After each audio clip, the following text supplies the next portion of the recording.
Hola a todos, muy buen día. Bienvenidos a este siguiente video que he creado para el proyecto de Maestría Personal en Lingüística en la materia de profundización en el español. He diseñado este material en Prezi para explicar algunas de las características históricas y de cifras que tiene el idioma, que tiene español, y desde allí pues darnos una idea de lo que significa, de su historia, muy cortamente, pero en todo caso explicando algunos componentes interesantes del idioma. Para empezar, bueno, tomemos algunos datos históricos. Recordemos que las lenguas romances como el español, el italiano, el francés, el portugués, derivan del latín y se les conoce así por derivar del Imperio Romano, lenguas romances.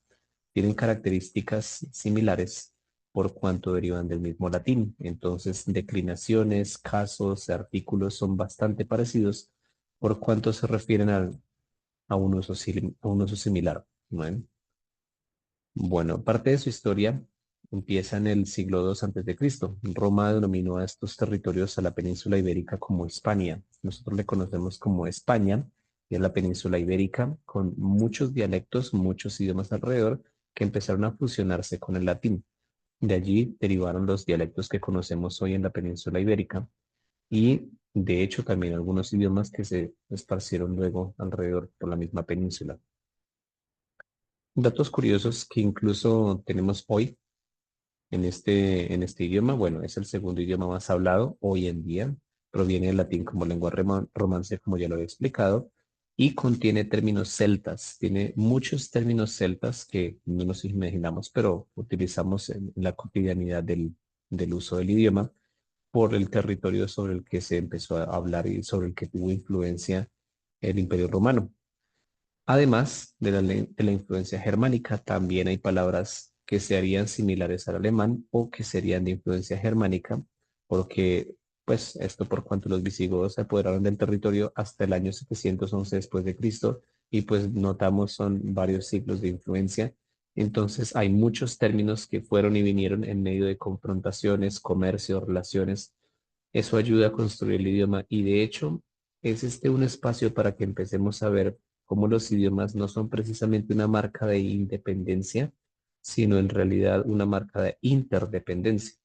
Los idiomas muestran cómo la cotidianidad de las relaciones, los conflictos, el comercio permiten ir y venir y el idioma es un reflejo del comportamiento humano. Entonces, siempre esa continua interacción nos permitirá también una continua fluidez entre idiomas.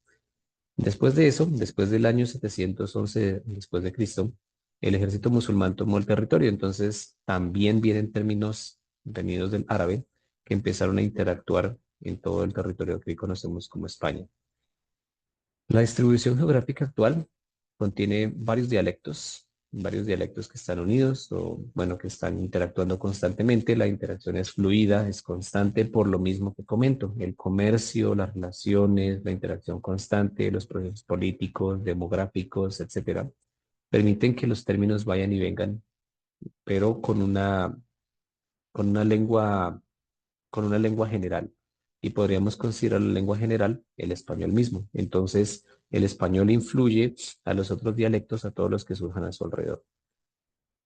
Bien, español en cifras. Hoy en día podemos considerar que es el segundo idioma más hablado en el mundo por la cantidad de habitantes en diferentes países de habla hispana. Aquí algunas cifras. México encabeza la lista con 132 millones de hablantes, Estados Unidos 42 millones, Colombia 50 millones, España alrededor de 47 millones, Argentina alrededor de 44 millones, pero aquí no está el listado de otros países de América Latina, otros países en el norte de África que utilicen español, ¿vale? Entonces, pues la lista aumenta. Bien, los primeros manuscritos, y esto como otro dato histórico que podemos utilizar, de algo que podemos considerar un dialecto unificador, un dialecto romance unificador, se empezaron a ver propiamente en el siglo X y en el siglo XI, cuando empezó ya a tomar una estructura, este idioma que hoy conocemos como español. La formalización se dio hacia 1492, cuando los reyes católicos unificaron el poder en España y desterraron al Imperio Árabe. Sin embargo, como les comentaba hace un momento, pues eso dejó alrededor de 4.000 palabras de origen árabe.